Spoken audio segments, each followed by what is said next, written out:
What is water made of? Hi, welcome to our channel where science becomes simple and fun.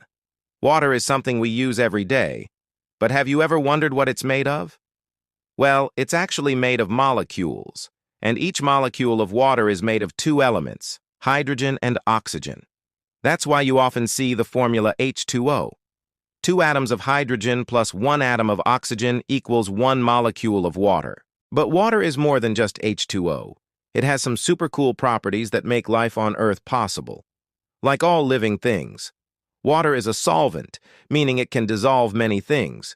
It also has surface tension, a high heat capacity, and expands when frozen.